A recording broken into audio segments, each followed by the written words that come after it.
Знаете что? Я уже 20 лет в этом бизнесе. Я 20 лет ставлю автомойки по всему городу. У меня по всему городу мои автомойки.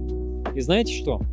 Я задолбался решать вопрос с подогревом воды для машин. Это постоянно. Или ставлю дизельный котел, это надо ездить постоянно, заказывать, куда-то погружать, выгружать. У меня личный стопник должен быть. Это очень дорого также, помимо того, что неудобно. Газгольдер закапывать нельзя, извините.